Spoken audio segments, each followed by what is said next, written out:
Dear students, up till now we have understood few business strategies, how these business strategies are aligned with logistics activities or functional activities, and what are the constraints associated with business strategies. Now, here we are going to understand how resources are organized in order to get maximum out of it. Our topic is resources orchestration. बिल्कुल वैसे ही जैसे आप कोई music सुन रहे हो या कोई धुन सुन रहे हो, उसमें किस तरीके से इंस्ट्रूमेंट्स को ऑर्केस्ट्रेट किया जाता है, बिल्कुल वैसे ही सप्लाई चेन के अंदर, इवन लॉजिस्टिक्स के अंदर मुख्तलिफ मेंबर्स को ऑर्केस्ट्रेट किया जाता है ताकि आप मैक्सिमम आउटपुट हासिल कर सकें उनसे। अच्छा, यहाँ पर जहन में रखिएगा कि कुछ टर्म्स हैं। एक टर्म टच पॉइंट की यूज़ हो रही है, शायद मार्केटिंग में आप पहले सुनी हो।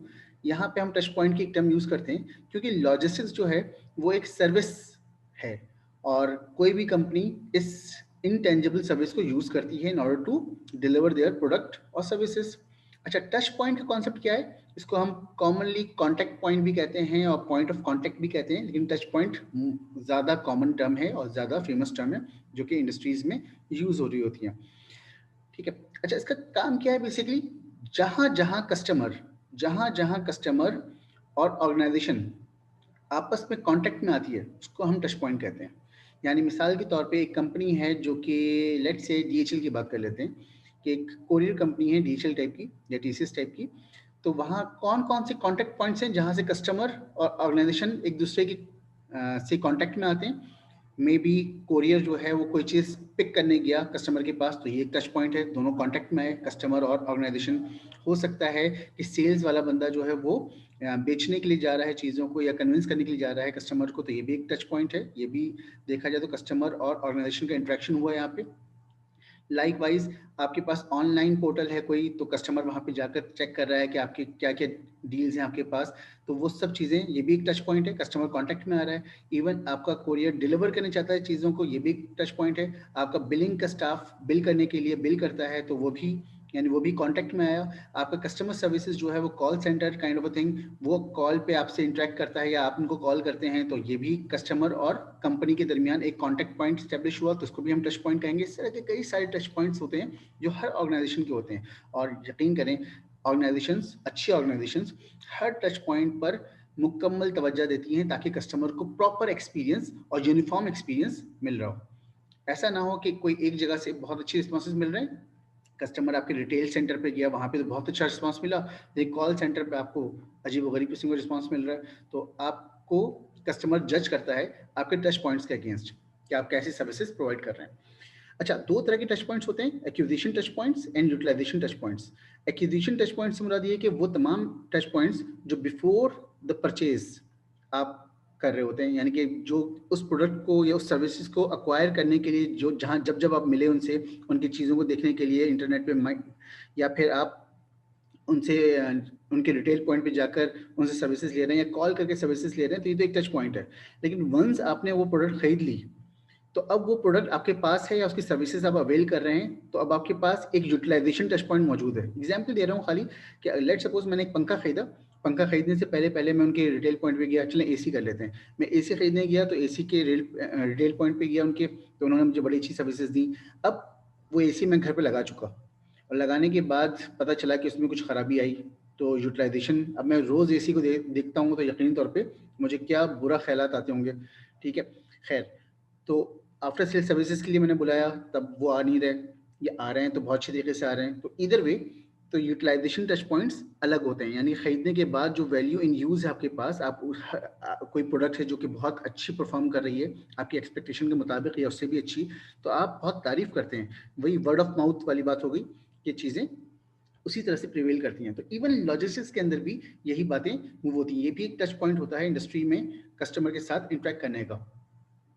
अच्छा, हैविंग सेड दैट, अब जब हम ऑर्केस्ट्रेशन की बात कर रहे हैं, तो ऑर्केस्ट्रेशन के अंदर जब हम यानी इस टच पॉइंट के एक्सपीरियंस को इम्प्रूव करने के लिए हम चाहते हैं कि चीज़ों को अच्छे तरीके से अलाइन करें ताकि हर मेंबर अच्छे तरीके से परफॉर्म कर रहा हो और एक मुकम्मल ऑर्केस्ट्रेटेड फॉर्मेट में हम कस्टमर को एक्सपीरियंस दे रहे हो।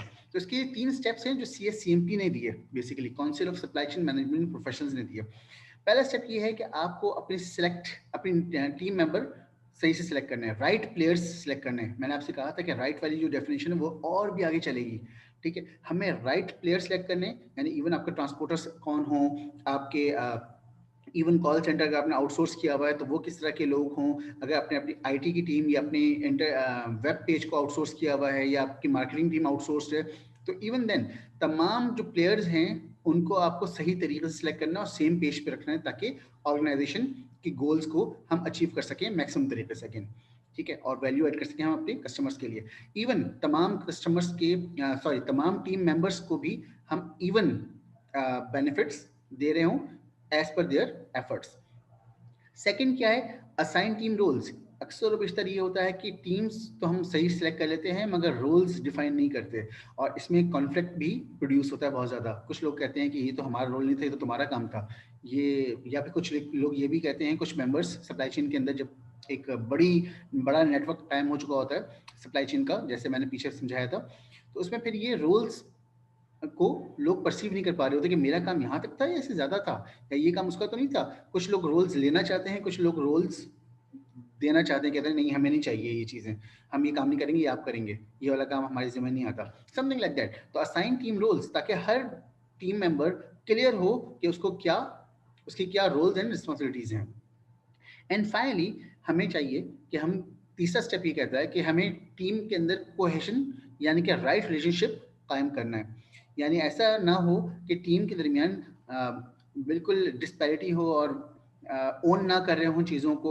जैसे मैं आपको एक छोटी सी मिसाल देता हूँ, कंपनी का नाम नहीं लूँगा, लेकिन एक कंप्यूटर की कंपनी है बहुत बड़ी, उसके रिटेल पॉइंट्स पाकिस्तान में हैं, एक उसका डिस्ट्रीब्यूटर है।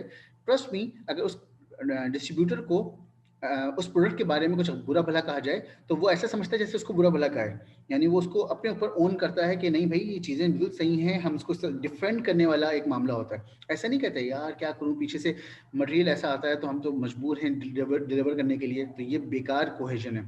अच्छी कोहेजन ये होती है कि तमाम टीम मेंबर्स ओन करें कि ये प्रोडक्ट हमारी है, प्रोड्यूसर कोई भी हो मगर बाकी सप्लाई चेन के या लॉजिस्टिक्स के टीम मेंबर्स ओन करें पूरे चीज़ों को, ठीक है। तो यहाँ पे तो हो गया 3 स्टेप्स हैं, यानी कि जिसमें ऑर्केस्ट्रेशन हम कायम करें। Number 1 select team members, number 2 assign team roles, and finally इन सारी टीम मेंबर्स के दरमियान एक प्रॉपर कोहेशन एंड बॉन्डिंग होनी चाहिए, रिलेशनशिप होनी चाहिए, ठीक है। यहाँ पर हमारे पास एक और, अब सप्लाई चेन लॉजिस्टिक्स के अंदर किस तरीके से कोहेजन बेहतर होती है, तो हम इंटीग्रेशन का तरीका यूज़ करते हैं। हम चाहते हैं चीज़ें इंटीग्रेटेड हों, आपस में विजिबल हों चीज़ें एक दूसरे को। जैसे 3 मुख्तलिफ लेवल्स हैं इंटीग्रेशन के, माजी में ऐसा होता था, फिर ऐसा हुआ, और अब जो है हम एक्सपेक्ट करते हैं कि इंटीग्रेशन अलॉन्ग ऑर्गेनाइजेशन हो। किस तरह से? पहले इस तरह से होता था कि सप्लायर, ऑपरेशंस एंड कस्टमर, देखा जाए तो ये आपका बहुत सिंपल सा एक सिस्टम है जिसके अंदर हम हर ऑपरेशंस का कोई ना कोई सप्लायर होगा, उसका कोई ना कोई आउटपुट होगा, और वो आउटपुट किसी न किसी के पास जा रहा होगा, ठीक है, तो वो कस्टमर होगा यकीनन। अच्छा, लाइकवाइज इसमें होता ये था कि पहले इन्वेंट्री जो बीच में होती थी वो बहुत ही स्कैटर्ड रखी हुई होती थी। हर इस ऑपरेशन से दरमियान में भी तो कई सारे काम हो रहे होंगे ना, छोटी छोटी मशीनें लगी हुई होंगी। लेट्स सपोज ये कोई टेक्सटाइल फर्म है जहाँ पे छोटे मोटे काम, यहाँ पे कटिंग हो रही है, यहाँ पे स्टिचिंग हो रही है, यहाँ पे कुछ हो रहा है, यहाँ पे कुछ हो रहा है, फाइनली पैक होकर कस्टमर तक जा रहा होगा। तो चंक्स में इन्वेंट्री रखी जाती थी, तो इंटरनल मटेरियल मैनेजमेंट काफ़ी स्कैटर्ड होती थी। ये शुरू में ऐसे ही होता था, और चूंकि काम करना है, हमें ख़त्म करना है विदाउट एनी डिस्ट्रप्शन, तो ये इन्वेंट्री मैंडेटरी थी। फिर क्या हुआ कि नहीं, इन्होंने कहा कि यार थोड़ा सा बेहतर करो, सिंक्रोनाइज करो, ऑर्केस्ट्रेट करो, चीज़ों को ज़्यादा अलाइन करो। तो इन्होंने क्या किया, इन्होंने कहा कि भाई सप्लायर से जैसी कोई इन्वेंट्री आएगी तो हमारा इंटरनल सिस्टम इतना अच्छा हो, हमारी इंटरनल इंटीग्रेशन इतनी अच्छी हो कि हमारे बीच में इन्वेंट्री के जो वेस्टेज हैं वो ना हो। यानी सप्लायर से सामान उठाया बगैर, यानी just in time kind of a thing, लेकिन जस्ट इन टाइम एग्जैक्ट नहीं, लेकिन close to just in time, और कस्टमर को हम डिलीवर करें। बीच में हमारे पास जो इतने सारे चंक्स में इंटरमिटेंट इन्वेंट्री होती थी उसको हम कीप नहीं करना चाहते। तो ये फिर थोड़ी सी इंप्रूवमेंट आई, integration within the organisation तो हो गई। लेकिन अब जो मामला चल रहा है वो चल रहा है इंटीग्रेशन अलोंग द ऑर्गेनाइजेशन, यानी कि थ्रू आउट। ये सप्लायर भी इन्वेंट्री क्यों रखे, इसका भी नुकसान क्यों हो, या कस्टमर का भी नुकसान क्यों हो? बेहतर नहीं है कि हम थ्रू आउट जो है ऑपरेशंस को इतना सिंक्रोनाइज, इतना अलाइन, इतना ऑर्केस्ट्रेटेड कर लें कि चीज़ें आगे जाएं। तो ये छोटा सा कॉन्सेप्ट है कि सप्लाई चेन किस तरफ मूव कर रही है बेसिकली। तो ऑर्केस्ट्रेशन का जो टॉपिक था वो यहाँ पे इंक्लूड हो रहा है, सिर्फ समझाने के लिए कि हम चाह रहे हैं कि हर प्लेयर जो है अपना काम इफेक्टिवली और विजिबली करेगा, तो आगे हर किसी को एक दूसरे का रोल पता होगा और चीज़ें ऑर्केस्ट्रेटेड तरीके से चलेंगी।